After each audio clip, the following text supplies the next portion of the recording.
जय हिंद। देखिए, कश्मीर का बैसरान घाटी जो है ये बहुत ही अपने सुंदर दृश्य के लिए प्रसिद्ध है, इसीलिए इसे मिनी स्विट्जरलैंड कहा जाता है। जिस कारण इस जिले में बहुत ज्यादा, इस घाटी में बहुत ज्यादा भारत के अन्य राज्यों से सैलानी पर्यटक घूमने जाते हैं। ये पहाड़ों से घिरा हुआ है। इन पहाड़ों के बीच में घाटियां हैं, जो दूर में यहाँ पे पूरी तरह से बर्फ से ढकी पहाड़ियां हैं। ठंड का दिन आता है तो इस पे बर्फ की एक चादर पड़ जाती है, जो बहुत ही मनोहर दृश्य दिखता है। और इसके सामने ऊंची ऊंची चोटियां हैं। गर्मी के दिन में, जैसे अभी के वर्तमान समय में, पूरा हरियाली छा जाता है, और ठंड के दिन में इसमें बर्फ जम जाता है। ऐसे ही बहुत सारे सैलानी यहाँ घूमने गए थे। हालांकि ये जगह बहुत ही प्रसिद्ध है। पहलगांव जो जगह है, पहलगांव में ये घाटी है। पहलगांव जो जगह है वहां से ये घाटी लगभग आधे से 1 घंटे के डिस्टेंस पे है। पहाड़ों पर आधा ज्यादा दूरी नहीं होती है, लेकिन घुमावदार रास्ता का होने की वजह से दूरियां बढ़ जाती हैं।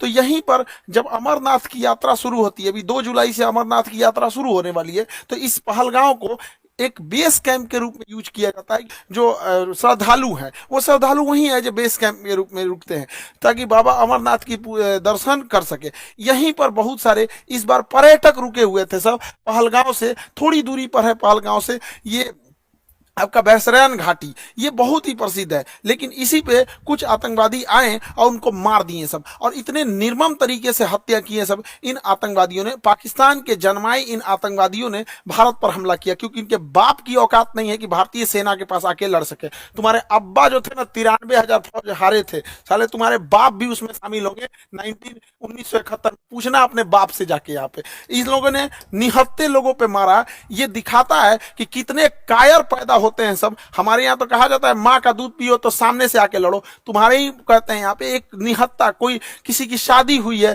कुछ दिन पहले हुई है, वहां पर जाके मार दिया। एक जिम्मेदारी लिया है रेसिस्टेंस फ्रंट। बताइए इनके बच्चे का क्या गुनाह था? बताइए, इनका बच्चा अच्छा मार्क्स लाया तो घूमने के लिए यहाँ आ गए। किसी की शादी 1 हफ्ते हुई है, किसी के हस्बैंड को मार दिया गया, वो कह रही है कि मेरे हमको भी मार दो यहाँ, लेकिन कह रहे नहीं तुम अपनी सरकार को जाके बताओगे। अरे सरकार को तो पता चल गया है, लेकिन हम लोग को जो है ना अभी इलाज होगा इसका अच्छा से यहाँ पे।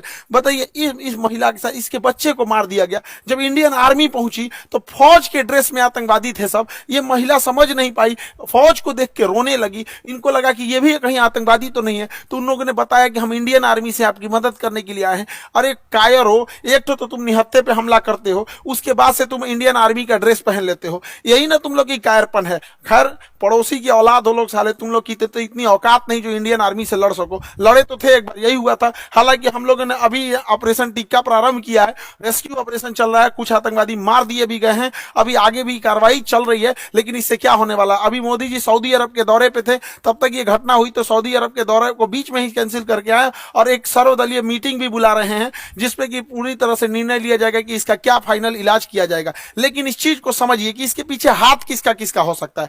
पाकिस्तानी ये कायर है। ये पाकिस्तान वालों, पहले सुनो, ये तुम्हारा सेनापति है, सबसे बड़ा चोर आदमी है। लंदन में इसकी बहुत बड़ी प्रॉपर्टी है। अमेरिका में अपने बच्चों के लिए फार्म हाउस खरीद के रखा, पता करा लेना तुम लोग। यहाँ पर 1 से 1 करोड़पति। ये आईएसआई में था। पाकिस्तानी आतंकवादी संगठन, जो सरकारी आतंकवादी संगठन है, उसका नाम आईएसआई है। वहां पे उसका ये हेड रहा है। तो ये सेना में बहुत घपला किया है और सेना का मनोबल डाउन हो गया है इसके वजह से। तो ये सोच रहा है एक तो एस्केलेट हो जाए, एक लड़ाई एस्केलेट हो जाए। इसलिए इसने रावलपिंडी में एक भाषण दिया था कि हम बताएंगे कि क्यों पाकिस्तान अलग हुआ था। अरे पाकिस्तान इसलिए अलग हुआ था कि एक साफ सुथरा इंसान सुअर के साथ नहीं रह सकता है। तुम्हारा जो सरगना था जिन्ना, उसने अलग कर दिया भारत से, सुअरों को अलग करके वहां अलग कर दिया। तो ये पूरी के पूरे वहां पे, और जो पाकिस्तान यहां से गए थे लोग ना, ये सोच के कि पाकिस्तान एक बहुत खूबसूरत देश बनेगा। देख लो तुम्हारे देश में क्या हाल हो चुका है। यहाँ पर दुनिया थूकती है साला। अगर एयरपोर्ट पे पता चल जाए कि पाकिस्तानी है तो बगल का आदमी उठ के चला जाता है। अगर जहाज में पता चल जाए कि मेरे बगल में पाकिस्तानी बैठा है, उसका पूरा रास्ता पर टेंशन में रहेगा कि पूरी तरह से सलामत जा पाएगा कि रास्ते में फटेगा यहाँ पर।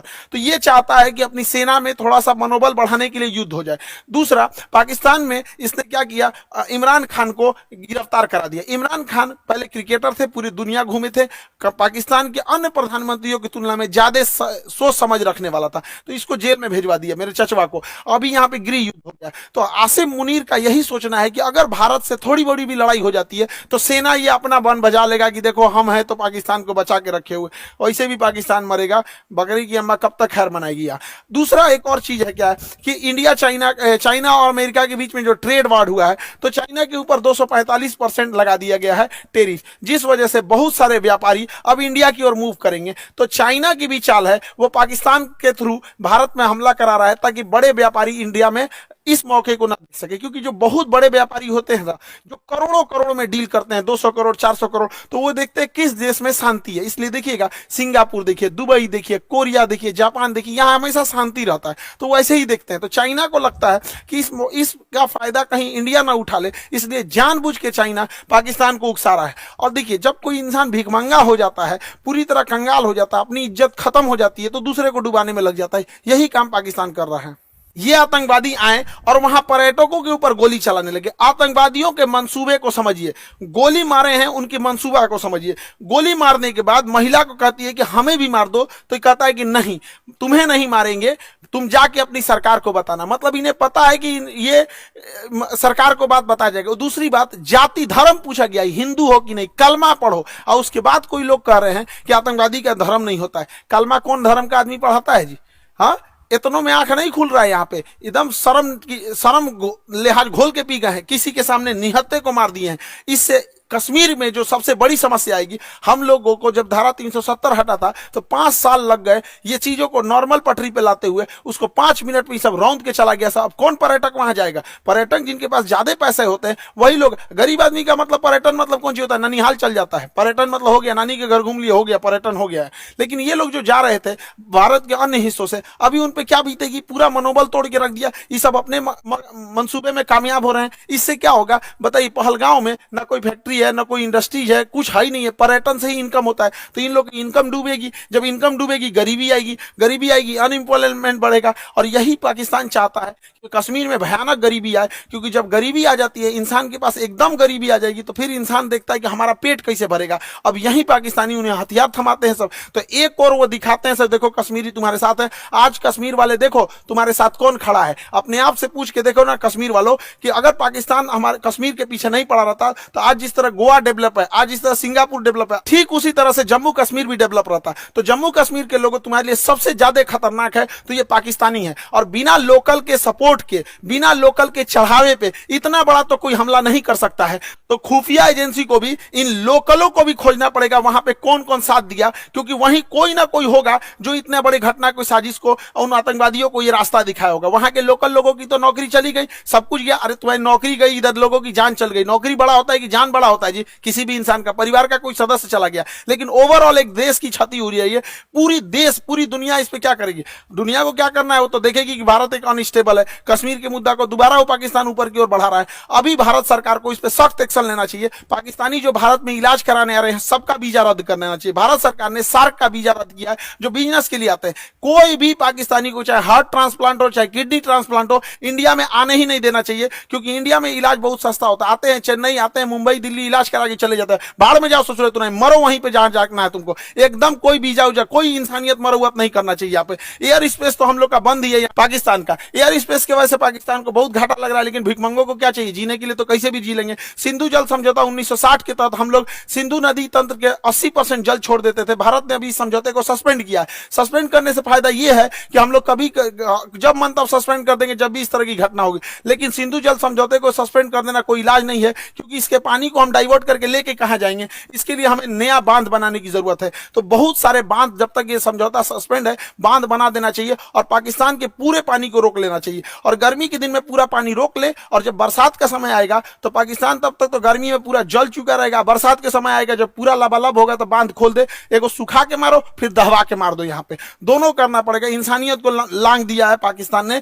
देखिए, राक्षसों के साथ राक्षस जैसा ही व्यवहार करना पड़ेगा। और दूसरी भैया, हमारे खुफिया एजेंसी वाले लोग, चाहे आईबी हो, रॉ हो, सीबीआई हो, एनआईए हो, कुछ तो करो भाई। हमेशा पुलवामा हुआ तुम लोग को क्या कैसे बोले यार, कैसे? अभी देख रहे थे बलूचिस्तान में हुआ था, एक नॉर्मल आदमी समझ रहा था उसका रिटिलेशन होगा।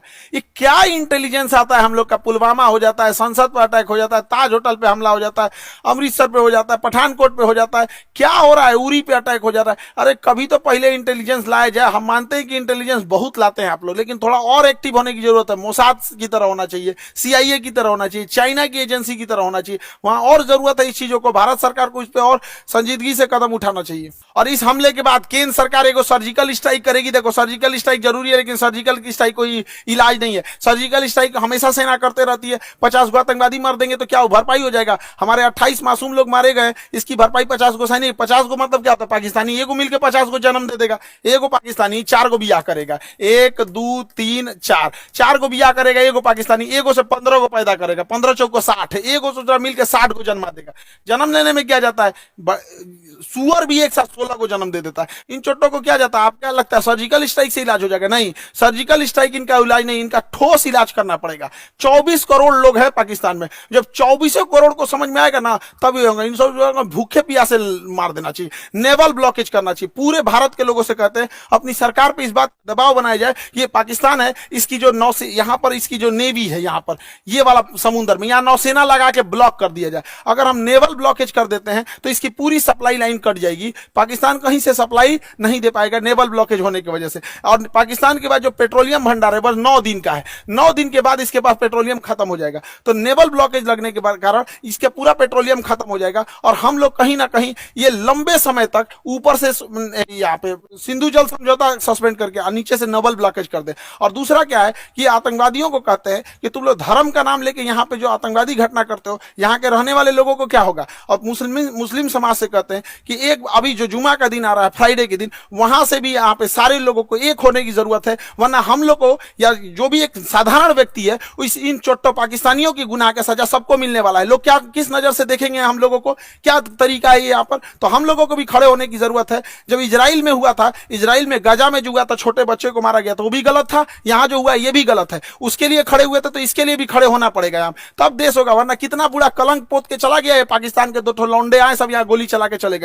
बनी बनाई इज्जत मिट्टी में मिल जाती है। एक अब्दुल कलाम होता है, एक वीर अब्दुल हमीद होता है, और यहाँ डेली 2-4 को निकल के इस तरह कश्मीर में घटना करेंगे। सब किस नजर से देखा जाएगा? हम लोग का रेपुटेशन कहाँ जाएगा? इसलिए एक सामूहिक जिम्मेदारी बनती है कि इसे कंडेम किया जाए, इसकी घोर निंदा किया जाए यहाँ चीजों को सामूहिक तौर पर। और पूरे भारत के लोगों से कहते हैं, चाहे हम तो अपने शिक्षा जगत में है, तो हम तो अपने शिक्षा जगत से हर एक टीचर से भी उम्मीद करते हैं, उनसे भी आह्वान करते हैं कि अपनी सरकार पर इस बात का दबाव बनाया जाए कि यहां से नेवल ब्लॉकेज होगा यहां से, ताकि यहां से कोई भी पाकिस्तानी शिप अंदर नहीं जा सकता है, ताकि 9 दिन के अंदर इसका पेट्रोलियम खत्म हो जाए। और ऊपर से सिंधु जल समझौता सस्पेंड कर देना चाहिए, ताकि कोई पानी ना जा पाए और गेहूं की, धान की फसलें ना बोल पाए। और बरसात के समय इसे छोड़ दो, इधर दहवा के मार दो, इधर बंद करके मार दो, तब तक जब तक इनको समझ में नहीं आए। वरना ये जो है सब ना पागल हो गए हैं सब, इनका कोई इलाज नहीं है। मानवता की हद लांग दी है सब। किसी का धर्म पूछ के मारा जाता है किसी को। इंसानियत नाम की चीज है कि नहीं? जिंदा है सब इंसानियत। कोई क्या सोचेगा यहाँ पे जी? पूरे कौम को बदनाम करके रखा है सभी पाकिस्तानी। अगर पाकिस्तान को मिटा दिया जाता, आधा दुनिया शांति से सोएगा। कम से कम एशिया में तो शांति जरूर आ जाएगी। हम सरकार से भी आग्रह करते हैं कि सर्जिकल स्ट्राइक जैसे झुनझुना से पाकिस्तान सुधरने वाला नहीं है, इसको बेंत मारना पड़ेगा। नेवल ब्लॉकेज कीजिए। याद करिए 1999 कारगिल के टाइम पे जब नौसेना ने ब्लॉक कर दिया था, तब पाकिस्तान पीछे हटा था, क्योंकि उसकी पूरी राशन सप्लाई और विदेशी व्यापार बंद हो गया था। अर्थव्यवस्था तोड़ना पड़ेगा पूरी तरह से पाकिस्तान का। हम सारे अपने शिक्षक समाज से भी कहते हैं और सारे विद्यार्थियों से भी कहते हैं और देश से भी लोगों से कहते हैं कि इस पे चाहे ट्विटर हो चाहे जैसे भी हो, हैशटैग हम लोग को ले आना पड़ेगा, hashtag naval blockage for Pakistan. ये कुछ ना कुछ करना पड़ेगा ताकि सरकार सर्जिकल स्ट्राइक से नहीं, क्योंकि सर्जिकल स्ट्राइक से सुनने वाला नहीं है। एक बढ़िया से लड़ाई चाहिए होता है, तब उसको अगर वो चाहिए तो उसको दे दिया जाएगा। इसमें हम लोग पीछे नहीं पड़ेंगे। हम तो कहते हैं पहले नेवल ब्लॉकेज करके 1 महीना छोड़ दो, जितना राशन पानी है सब खत्म हो जाए, 1 महीना में फ्यूल वगैरह सब खत्म हो जाए, तब उसके बाद अगला हमला करना चाहिए। इसके जितना बिजली घर है और पुल है रेलवे का तोड़ दो, उसके बाद आधा पंगु हो जाएगा पाकिस्तान यहाँ पे। तो ये छोटे मोटे लड़ाई से नहीं सुलझने वाला है। हम लोग को एक कड़ा एक्शन लेना पड़ेगा वरना आए दिन इस तरह की घटनाएं होती रहेंगी। कश्मीर को तबाह करके रख दिया। हमारा पूरा एक पर्यटन का व्यापार था। स्विट्जरलैंड कोई क्यों जाता जब कश्मीर इतना बेहतरीन था। खुद कश्मीर के लोग सोच के देखो, तुम्हारा सच्चा दुश्मन कौन है? कश्मीरियों को बदनाम करने वाला कौन है? यही पाकिस्तानी। तुमसे तुम्हारा रोजगार छीनने वाला कौन है? यही पाकिस्तानी। अरे घर बैठे पर्यटक जहां होते हैं वहां पे लोगों की इनकम होती है। गोवा में जाके देखो, वहां के लोगों को घर बैठे इनकम हो जाती है। कोई स्कूटी रेंट पे लगाया, कोई होटल रेंट। ऐसे आतंकवादी घटना होगी तो क्या होगा? कश्मीर के लोगों से भी कहते हैं कि सामूहिक रूप से बाहर निकलिए और ये वहां पे विरोध दिखाइए, ताकि वो विरोध इस्लामाबाद, लाहौर, कराची तक दिखना चाहिए कि कश्मीरी भी इसके विरोध कर रहे हैं। अन्यथा इसका भुक्तभोगी सबसे बड़ा कोई होगा तो आप होंगे लोग। यहाँ पर कोई कौन भुगतेगा? जो लोकल लोग भुगतते हैं वहां पे अगर कोई घटना होती है तो। अब मारने की रही बात, हम लोग तो चुन चुन के मारेंगे लोग, चाहे किसी भी बिल में घुसे रहे लोग। 1971 मत भूलो पाकिस्तान, तुम्हारा एक टुकड़ा करके बांग्लादेश किए थे, अब अगला नंबर बलूचिस्तान का है। और सरकार से भी कहते हैं जिस तरह मुक्ति वाहिनी का खुला समर्थन करके बांग्लादेश बनाया गया था, उसी तरह बलूचिस्तान लिबरेशन आर्मी वाले को, बीएलए वाले भाइयों को, पूरे बलूचिस्तान वाले लोग को कहते हैं पाकिस्तान से अलग हो जाओ, हम तो आपके साथ हैं। जैसे मुक्ति वाहिनी के समय 1971 में साथ दिए थे, उसी तरह एक पाकिस्तान का दोबारा टुकड़ा होगा यहां से और बलूचिस्तान का निर्माण होगा। पाकिस्तान में जैसे इधर का निर्माण हुआ था। वरना अगर हाथ पे हाथ रख के बैठेंगे तो ये लाइचीदाना बराबर बांग्लादेश, जिसको हम लोगों ने जन्म दिलाया था, ये आज हम लोग को आंख दिखा रहा है। ये पाकिस्तान आंख दिखा रहा है। ऐसे हाथ पे हाथ रखने से नहीं होगा। यहाँ पर एक कड़ा एक्शन लेना पड़ेगा। ये आतंकवादी किसी के नहीं हो सकते हैं। इन्हें कोई अगर अपना समझता है तो सबसे बड़ा बेवकूफ है वो है, क्योंकि सांप पालिएगा तो काटेगा ही काटेगा। ऐसा नहीं कि केवल आपके पड़ोसी को काटेगा। जब ये पहलगांव में ये घटना हो रही थी तो उस समय सैयद आबिद नाम का एक घोड़ा चलाने वाला व्यक्ति, एक कितना ही पैसा कमाता होगा घोड़ा चलाने, इसकी बहन रोक रही थी कि आप मत जाओ, लेकिन ये बेचारा गया वहां पे। और जब आतंकवादियों ने लोगों पे गोलियां चलाने लगी, इतना बहादुर ये अपना घोड़ा छोड़कर आतंकवादियों से हथियार छीन लिया। कहा कि ये हमारे कश्मीर के मेहमान, इन पे गोली मत चलाओ। हथियार छीन लिया। एक सैनिक ना होने के बावजूद इसको इतना हिम्मत था, छीन लिया, लेकिन दूसरे आतंकवादी ने इसे भी गोली मार दिया। आज बेचारे का पूरा परिवार, इस बूढ़ी माँ, इस बूढ़े पिता से क्या पूछेगा? पिता से जब मीडिया ने पूछा आप क्या कहना चाहेंगे, तो कहते कि बेटा चला गया, क्या कहेंगे? बेगुनाह था, बेगुनाह मारा गया। यहाँ पे सरकार से भी कहते हैं कि जितने लोग की इसमें शहीद हुए हैं उन लोगों को भी आर्थिक मदद और कुछ ना कुछ इनके अस्थायी जीवन के लिए कुछ किया जाए, ताकि उन्हें एक श्रद्धांजलि दी जा सके। यहाँ पर मुसीबत की घड़ी में हम सब देशवासी एक दूसरे के साथ हैं। उम्मीद करते हैं हम सब एक साथ मिलकर अपनी सरकार का साथ देंगे। सारी राजनीति खत्म, यहाँ पे सब एक होने चाहिए और इसका मुंह तोड़ जवाब देना चाहिए। और हम किस मुंह से कहें, किस भाव से कहें, जिनके यहाँ से किसी का भाई उजड़ गया, किसी के मांग का सिंदूर उजड़ गया, कोई बहन ने अपना भाई खोया, कोई महिला ने अपने पति को खोया, कोई बेटे ने अपने बाप को खोया। किस मुंह से कहें हम लोग, क्या दें उनको सच्ची श्रद्धांजलि दें? इस श्रद्धांजलि से क्या हम उनके परिवार का दुख लौटा सकते हैं? कभी नहीं लौटा सकते। तो कभी ना कभी तो इसे रोकना पड़ेगा ना। नासूर को छोड़ते जाएंगे तो और बड़ा जख्म होते जाएगा। इसलिए इसका इलाज बहुत जरूरी है। लेकिन जिन भाइयों ने अपनी जान गंवाई है, जिन लोगों के परिवार के अपने बिछड़ के गए हैं, दुख की घड़ी में पूरे देश उनके साथ है, लेकिन उनको सच्ची श्रद्धांजलि तभी मिलेगी जब इनका जवाब उनको मिलेगा। जब उन लोगों को जब उनके घर में भी ऐसे उजड़ेंगे, उनके घर से भी ऐसे आंसू बहेगी ना, तो उन्हें समझ में आएगा कि एक मासूमों पे, निहत्थे लोगों पे गोली चलाना कितना खराब होता है। अरे इतना कमजोर तो दुनिया का कोई नहीं होगा। यहाँ पे छोटे बच्चे भी लड़ाई लड़ते हैं तो कभी किसी निहत्थे पे नहीं मारते। कितना नीच गिर सकते हो पाकिस्तान, कभी सोचा नहीं था इस पर। आई होप कि सरकार इस पर कोई कड़ा एक्शन लेगी। जैसा होगा फिर आगे हम लोग देखेंगे। जय हिंद। इस तस्वीर में दिख रहा शख्स जिंदा होता अगर वो हिंदू नहीं होता, क्योंकि मारने वालों ने मारने से पहले उसके राज्य के बारे में नहीं पूछा, उसकी भाषा के बारे में नहीं पूछा, उसकी जाति के बारे में नहीं पूछा। सिर्फ एक सवाल पूछा कि क्या वो हिंदू है, और उसके बाद धड़ाधड़ गोलियां सीने को छलनी कर गई। कोई दया नहीं, कोई रहम नहीं, सिर्फ एक सवाल था कि क्या तू हिंदू है? और जब जवाब मिला तो मौत का फैसला। जम्मू कश्मीर के पहलगाम में मंगलवार दोपहर करीब 3 बजे जो कुछ हुआ उसने इंसानियत को तार तार कर दिया, मानवता को शर्मसार कर दिया, भारत की एकता को लेकर सवाल खड़ा कर दिया, गंगा जमुनी तहजीब पर एक बड़ा सा क्वेश्चन मार्क खड़ा कर दिया। कश्मीर में 26 लोगों की मौत की पुष्टि हो गई है और यह आंकड़ा और बढ़ सकता है, लेकिन ये 26 लोगों की मौत किस तरह हुई है अगर ये आप जानेंगे तो यकीन मानिए आपकी रूह कांप जाएगी, इंसानियत से आपका विश्वास उठ जाएगा। गोली चलाने वाले टूरिस्टों के पास जाते हैं और उनसे कहते हैं कि अपनी पैंट को उतारो। वो देखना चाह रहे थे कि ये हिंदू है या मुसलमान, और जब कंफर्म हो गया तब गोली मार दी, पैंट उतरवा कर गोली मार दी गई। भारत में अक्सर हम गंगा जमनी तहजीब की बात करते हैं, ये कहते हैं कि मजहब नहीं सिखाता हमें आपस में बैर रखना, लेकिन आज इस देश में बहुत सारे लोग ऐसे हैं जो ये सवाल पूछ रहे हैं कि गोली मारने वाले अगर किसी मजहब से नहीं थे तो मजहब पूछे गोली क्यों मारी। और बड़ा अफसोस हो रहा है हमें आज ये सवाल कहते हुए, क्योंकि जो ये सवाल पूछ रहे हैं उनकी बात को भी हम पूरी तरह नकार नहीं पा रहे। चंद रोज पहले हम कश्मीर के अंदर थे और हजारों लोगों से मिल रहे थे, बेशुमार मोहब्बत हमें भी मिली थी, लेकिन उसी कश्मीर में वो लोग भी हैं जो मजहब, जो धर्म देखकर लोगों को कत्ल कर रहे हैं। और इसी वजह से आज बड़े अफसोस से हम कह रहे हैं कि इस सवाल को हम चाह कर भी नकार नहीं पाएंगे, क्योंकि जिन्हें मारा गया उनके साथ कोई बहस नहीं हुई, कोई सवाल नहीं पूछा गया, इंसानियत को नहीं देखा गया। और इसीलिए हम बड़े अफसोस से कह रहे हैं कि यह हत्या नहीं, ऐलान था, ऐलान था कश्मीर में हिंदू होने का, कि अगर आप हिंदू हैं तो कश्मीर में यह जुर्म है। ना जाति पूछी गई, ना भाषा पूछी गई, ना राज्य पूछा गया, सिर्फ एक सवाल, तू हिंदू है, मौत की घाट उतार। इसे आप टारगेटेड किलिंग से आगे बढ़ाकर सुनियोजित नरसंहार की संज्ञा दे सकते हैं। मंजुनाथ राव, कर्नाटक का एक परिवार जो यहां पहुंचा था, उसमें मंजुनाथ राव जो है वो अपनी पत्नी पल्लवी और बेटे के साथ कश्मीर देखने पहुंचे थे। हम सबकी नजर में कश्मीर भारत का ताज है। कश्मीर वो स्थान है जो दुनिया में जन्नत की निगाहों से देखा जाता है, और शायद ये परिवार भी जन्नत देखने पहुंचा था, मगर इसे एहसास नहीं था कि हिंदू होकर जन्नत देखने जाना उसकी जिंदगी पर भारी पड़ सकता है। आतंकवादी पहुंचे, उससे नाम पूछा, पता लगा हिंदू है, अगले पल उसकी छाती पर गोलियां मार दी। उसकी पत्नी और बेटे की आंखों के सामने उसे गोलियां मार दी गई। पत्नी चीखती रही, चिल्लाती रही, यह कहती रही कि तुमने मेरे पति को मार डाला है, मुझे भी मार डालो। इसके बाद जवाब आता है कि नहीं, तुझे जिंदा रहना है, जा मोदी को बता देना।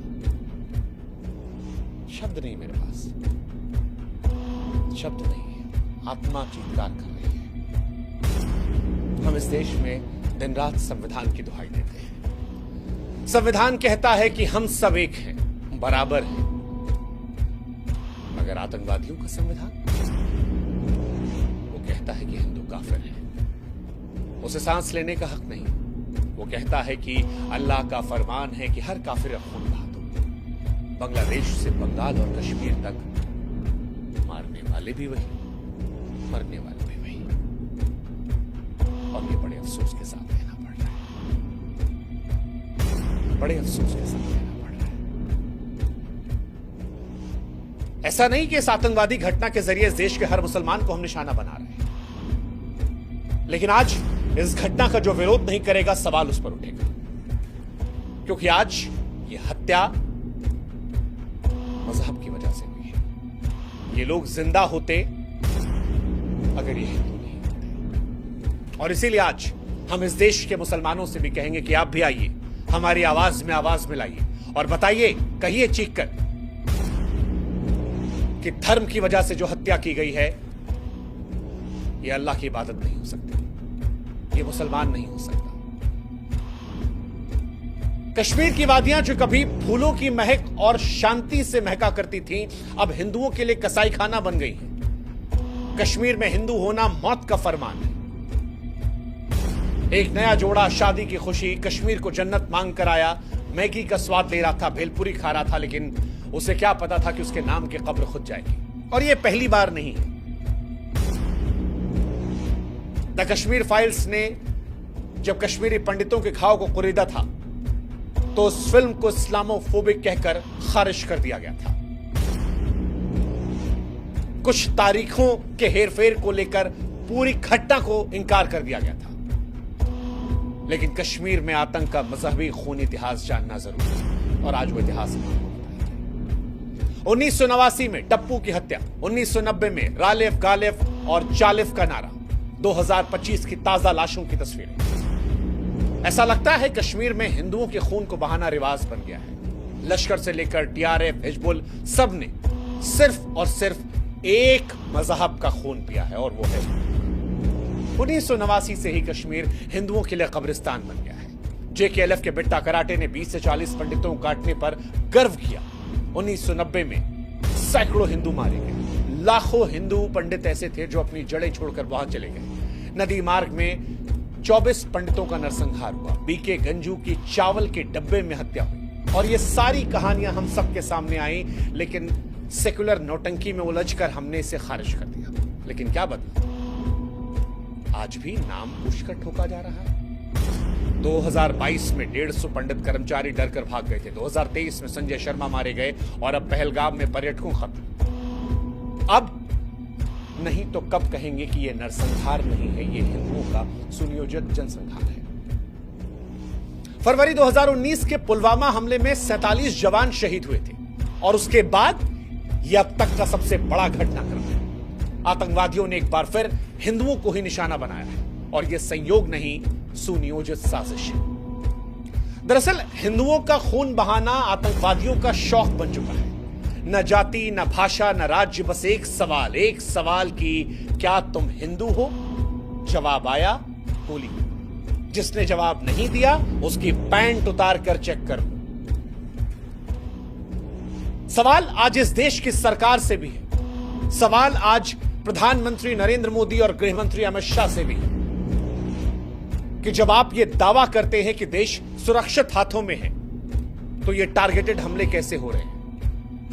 मोदी सरकार बार बार कहती थी कि नोटबंदी के बाद, धारा 370 खत्म होने के बाद आतंकवाद खत्म हो गया था।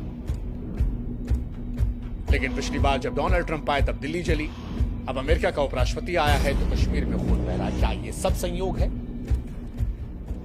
लगता तो नहीं। लेकिन सवाल यह है कि आप क्या कर रहे हैं? देश के गृह मंत्री कश्मीर के दौरे पर गए हैं, लेकिन इस घटना के होने के बाद कश्मीर में आतंकवादियों के हौसले क्यों नहीं इतने पस्त थे कि ऐसी घटना करने के पहले उन्हें 1000 बार सोचना पड़ता? क्यों आतंकवादियों में वो खौफ नहीं था? और इस सवाल का जवाब देना पड़ेगा देश के गृह मंत्री को भी, देश के प्रधानमंत्री को भी। शब्दों के खंडहर में न्याय की तलाश नहीं हो सकती, क्योंकि जनता देख रही है और जनता को बयान नहीं, बदला चाहिए, निर्णायक बदला। जो खून बहा है उसका जवाब चाहिए, बिना भाषण, बिना दिखावे।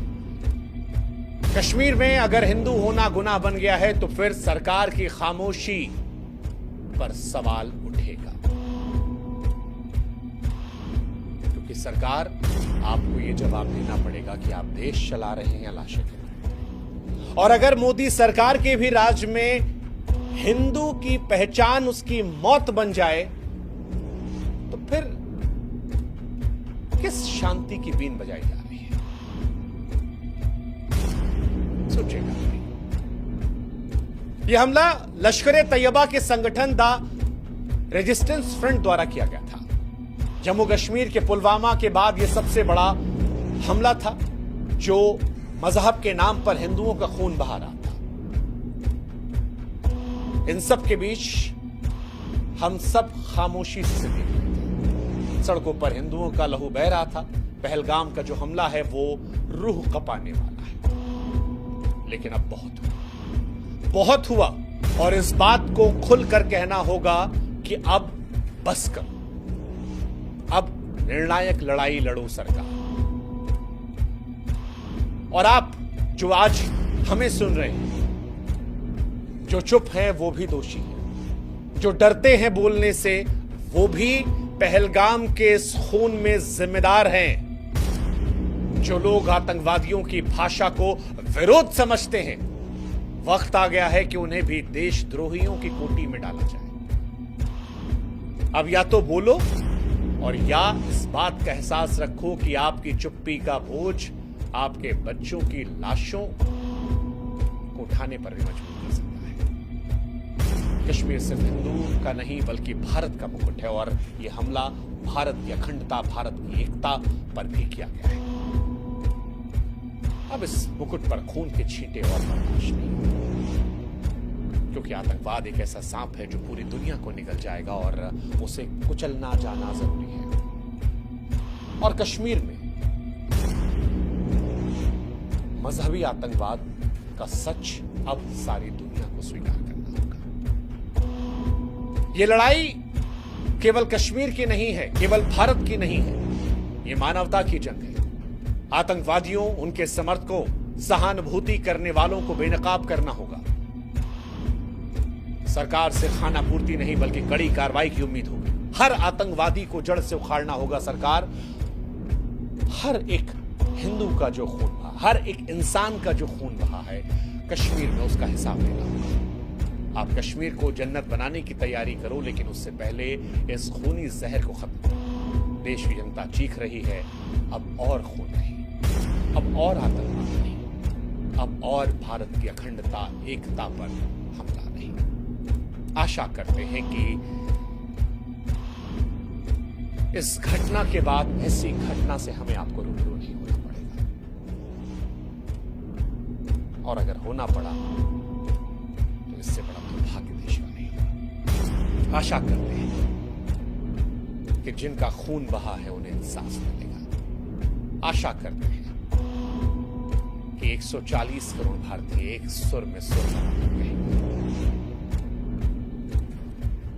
कि जो हुआ वो भारत की अखंडता, एकता पर हमला था और भारत मजहबी आतंकवाद की जिम्मेदारी है। और जो नहीं कह रहा उसके बारे में आपको सोचने की जरूरत है। ईश्वर से हम मृतकों के परिजनों को ढांढस देने और मृतकों के लिए शांति की दुआ करें।